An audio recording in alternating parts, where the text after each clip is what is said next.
Hello and welcome to A New Life with Woody. I want to thank you all for tuning in. I have a special guest. He's my first guest. He and I have known each other for over 7 years now. We became friends on the inside and made plans for the outside. Now we're here sitting together, putting our plans and our thoughts into action. My guest, he's a former gang member. He was a blood who has transitioned his life from the bottom. Now this man, like me, is on our way to the top. Without further ado, I want to introduce my homie. His name is Higee. That's my main man. I'm gonna let him talk about himself. So, Higee, why don't you start from the beginning? What was your life like growing up? What's your family situation like? Actually, I grew up in a good home, in the hood, like most people in Norfolk, for real. Where at? Norfolk. Okay, Norfolk, Virginia. Yeah, Northview. Y'all know what it is. Okay. But, single mother. My dad was in and out of prison, ripping and running the streets. He wasn't on drugs, man. He just had couldn't stop selling drugs. I mean, that happens. That happens. Yeah, it was a hustler. I was a hustler's son, so you already know I grew up pretty flat. I mean, stereotype. Exactly. For sure. So I kind of gravitated towards that lifestyle, his lifestyle. So it was kind of natural for me to just start running the streets and hustling. So growing up, you would say that you ran the streets a lot. I did. I ran the streets a lot. I'm gonna say I probably actually dove into the streets probably when I was 12. Yeah. I started selling weed, went to selling crack, and so on and so forth. I didn't get into gangbanging until I was about 15, after my father passed. When he passed, that's when I kind of went on a little that was my main man. So let me ask you this.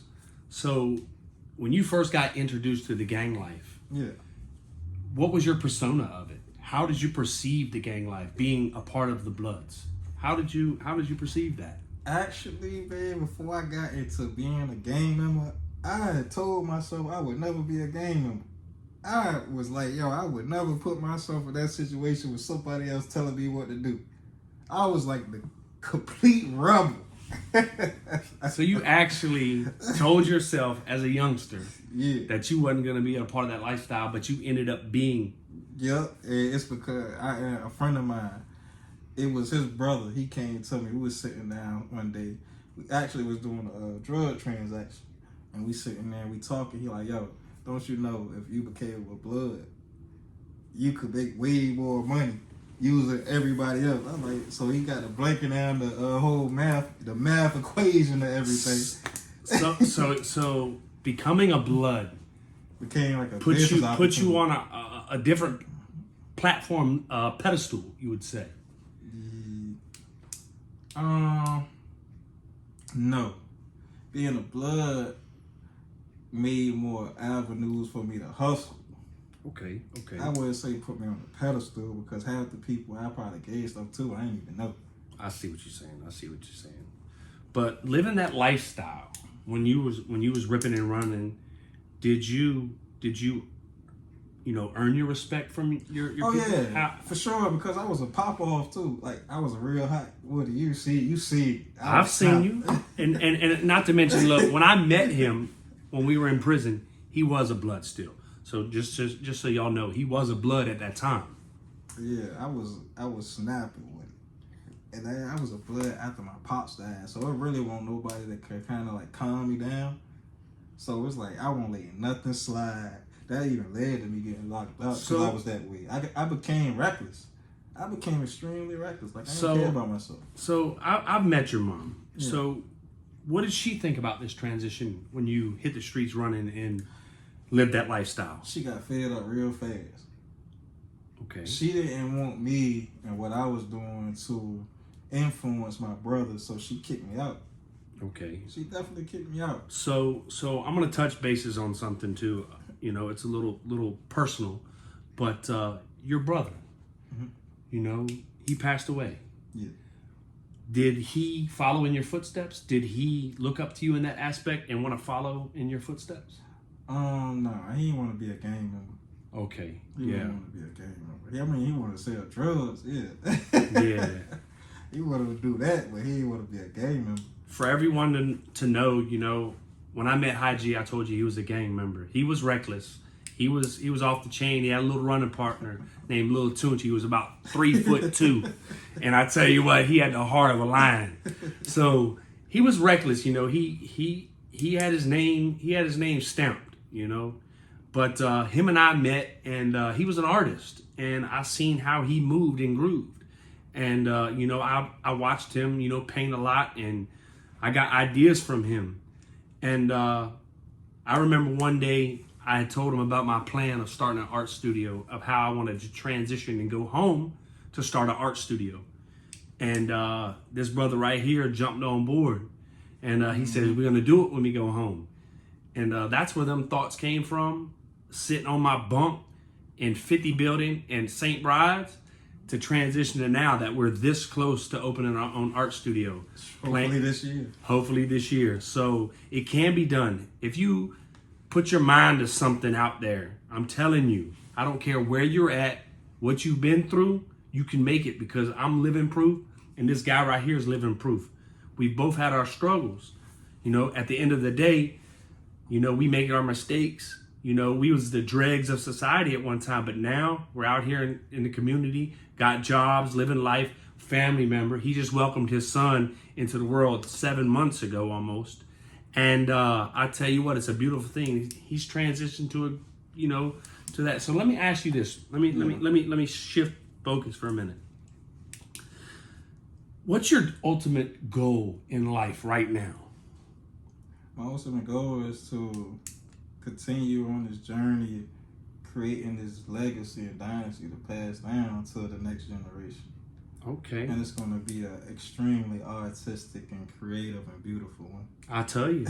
So you sent me a text today.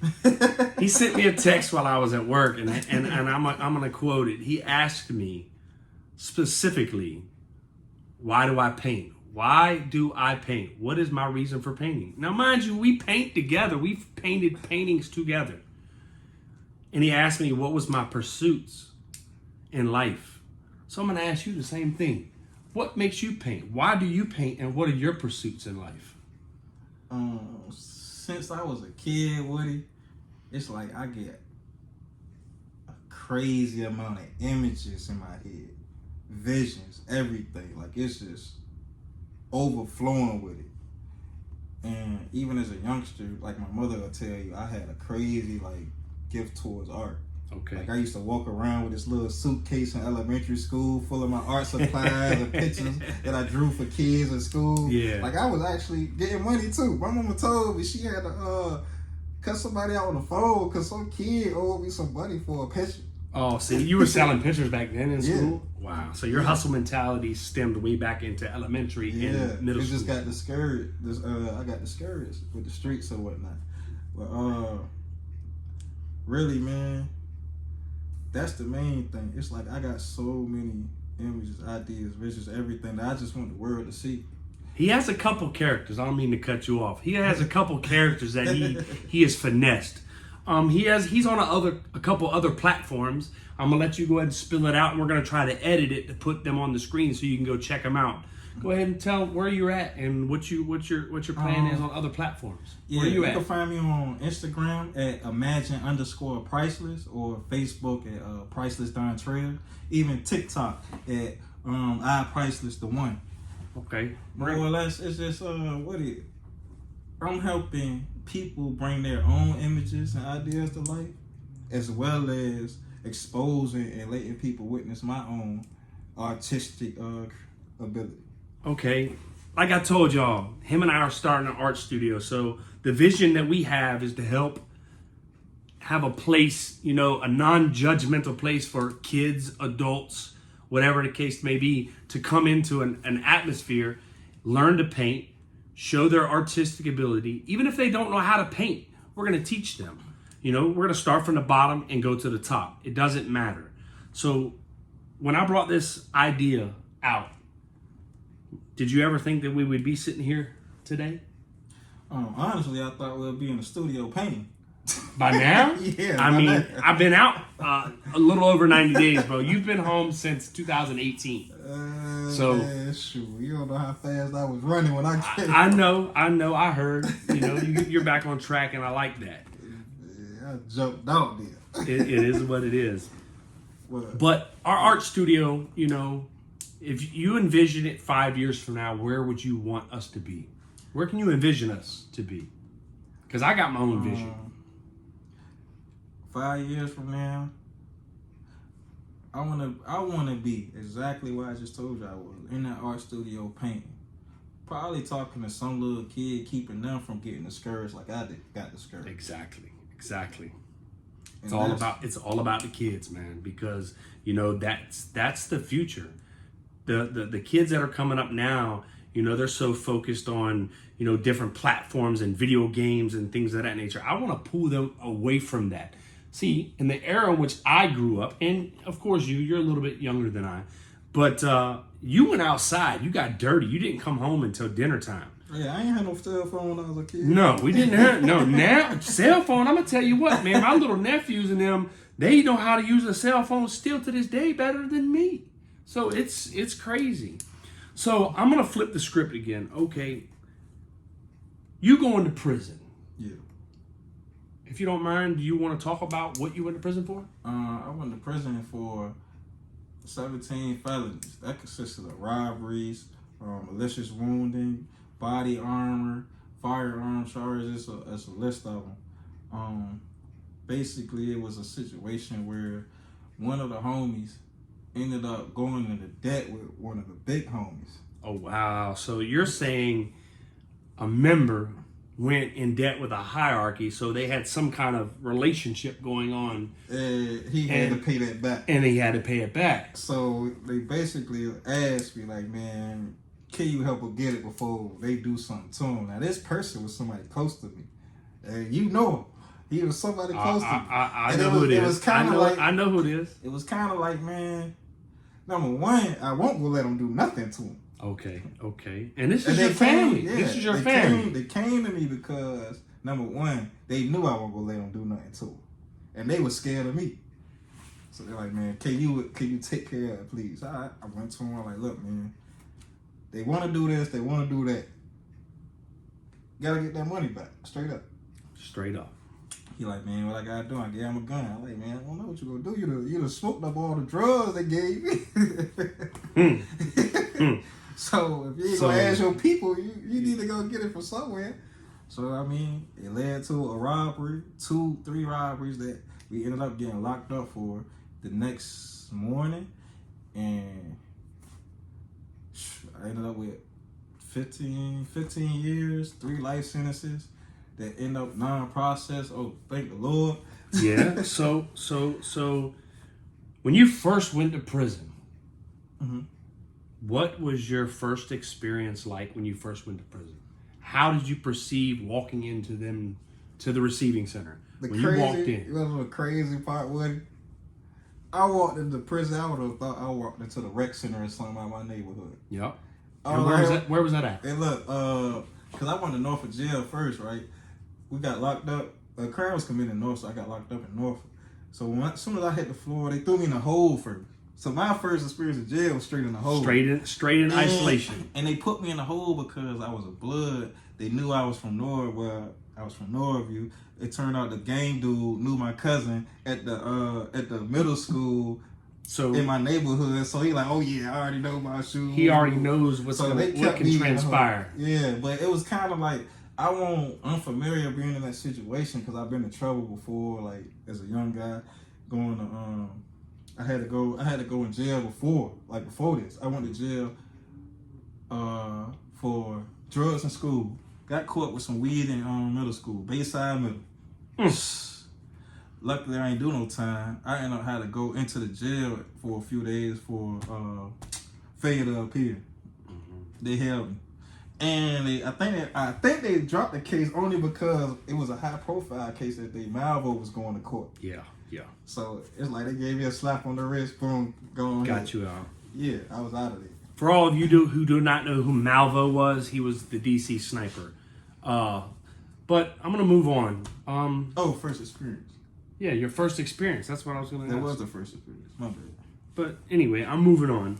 So, when you went to prison, did you make yourself known as a blood, or did people know you, or did you have to? Both. How did they accept you in the penal system It was versus being in the streets, being a blood? Yeah, it was both. Like, some people know me, some people don't. Like, didn't. People heard of me, so it's like I already knew going into the prison. It don't matter if I was a blood or not. Everybody know. Man, it's only one thing that matter: whether I'm a pop off or whether I could get over on. Yeah. Like, man, that's the first thing people will see. They don't care if you black, white, you a blood, a crip, you a Muslim, you a Christian. You either somebody that they could get over on or somebody that's gonna be a part of the crew. Okay, I respect that. So you already know that vibe in prison. So I got past that, and then it was like, all right. So now, what type of blood are you? Okay, and then I'm sure you introduce your set, who you were from, everything that goes on. Yeah.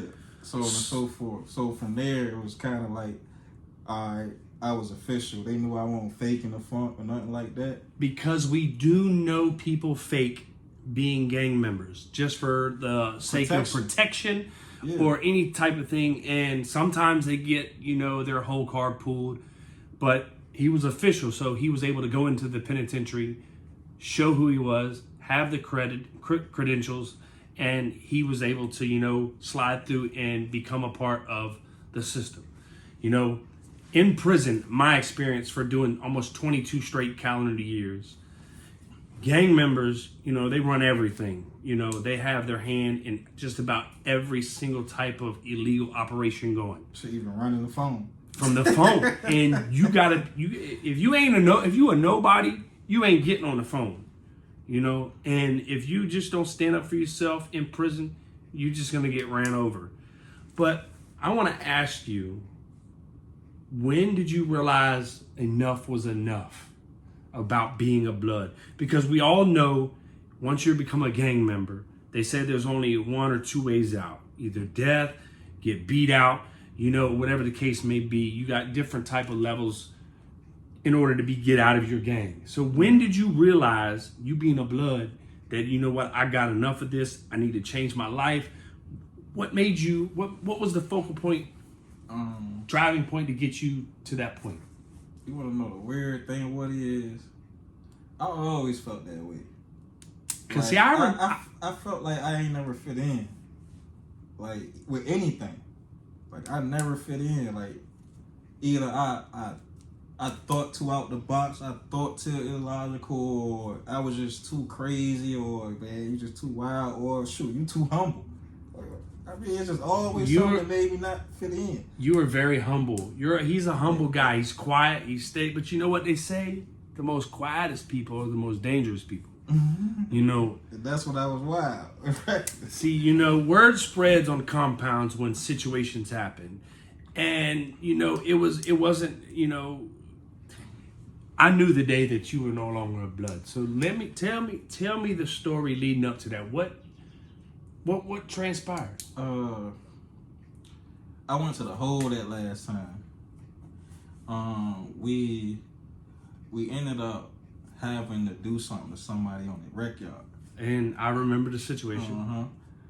I wasn't particularly the one to put my hands on this person, but they seen that group of people talking to me before they put their hands on this person, so they automatically assumed like, well, you calling shots. Yeah. You calling shots, okay. So you already know they came, snatched me up the next morning. You already know the routine. Yes. Investigate. Let's investigate. You know what they said. Well, when we look on the camera, all you do is you over here drawing, painting. I'm like, yeah, that's all I do. It work out. It work out. What everybody else do, that's on them. Cause I was even that type of blood. Like, yo, y'all gonna do something, just do it. What y'all telling me for? Y'all grown men. I shouldn't have to tell you to do nothing. No. And that's how it carried. It just so happened that I just rose up the ranks like crazy. Out of respect, out of being who you are, because he's a likable guy. Moving forward, Hygie and I were a part of an organization in prison called the Prison Fellowship Program. Now I'm not gonna lie to you. When I first went into this dorm, I thought to myself, can I change? Do I want to change? Do I want these, core values implemented? But when I delved into the Prison Fellowship Program, which was at St. Bride's, I learned about myself. And this was the time when my mother passed away. So, I had already had the transitioning moving forward in my brain that, hey, I need to change my lifestyle because, I was living recklessly at times. I wasn't having a care in the world. Yeah. So when I went into this program, we had already known each other for some time. So you and I, you was a part of the first class and I was a part of the second class. But of course, me being who I am, Woody, I was everywhere. I was like in everything, you know what I mean? So you was in the first class. I was in the first class basically, but I wasn't. But Higee and I, we made a name for ourselves through the community of the Prison Fellowship Program, meeting higher up people and leading up to a financial advisor. He's a multi-billionaire, and that's my close friend. I do have him on speed dial. He doesn't help monetarily, so don't think that, y'all. He's just not that type of dude. He's going to lead you to the water, but you got to drink your own water. He's not going to help you. But he's been invaluable, and he's the one that's going to help us get started in this venture. But that program, what did that program do to you? That program helped me open up socially to a lot of different people that I wouldn't talk to. That's one thing I can say, being a part of that Prison Fellowship Academy helped me do.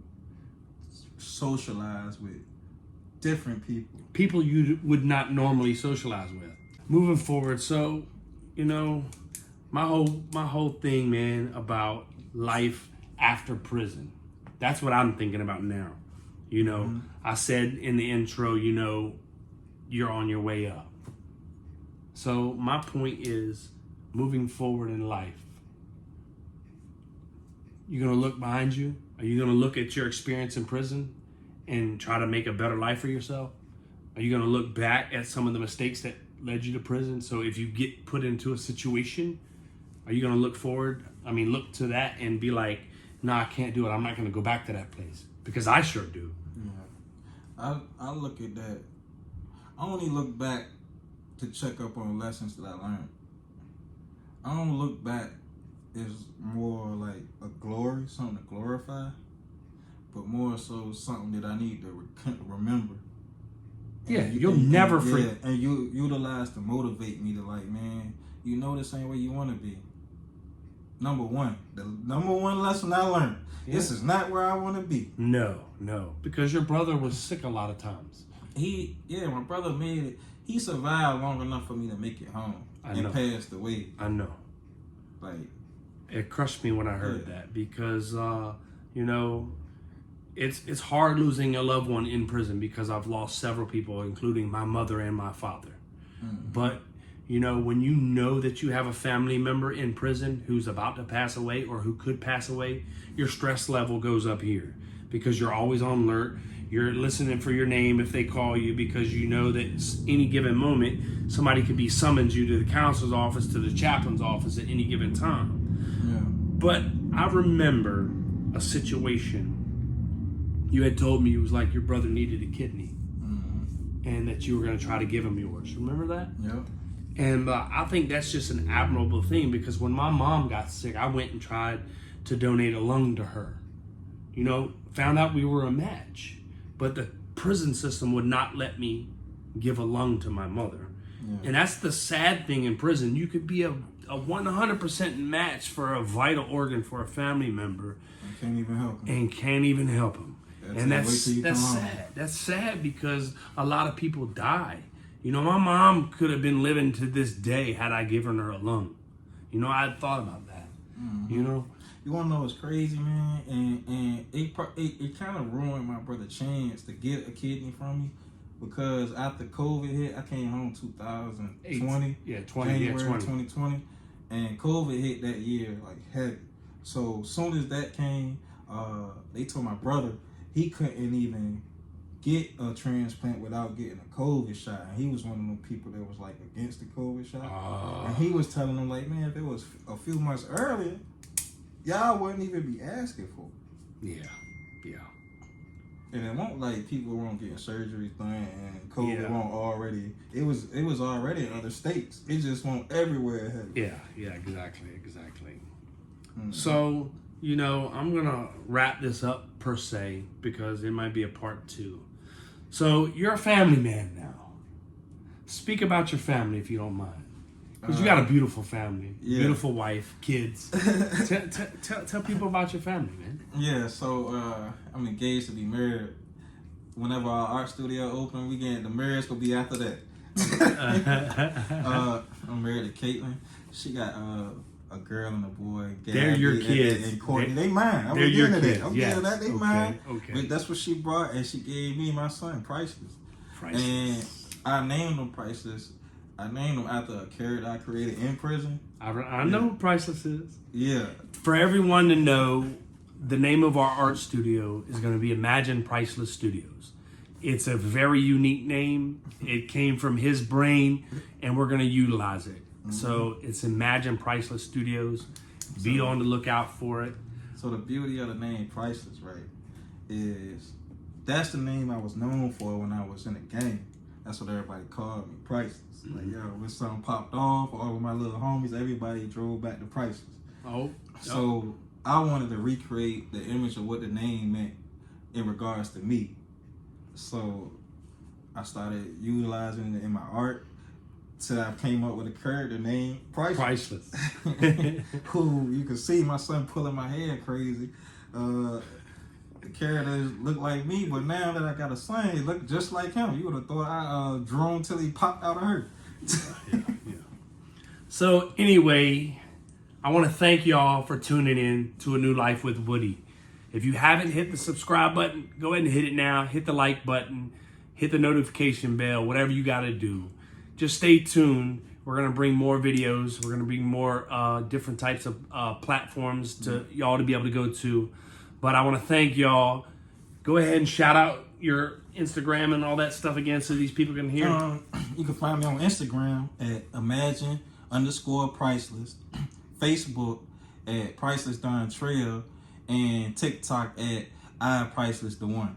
So go ahead and check him out too as well. He's got some cool things up there. His showcases his art, him painting, doing the nines. I thank y'all for tuning in. Look for that studio. Look for the studio. It's coming soon. And I always say, much love and let's do this together. Peace, y'all. Appreciate y'all looking out.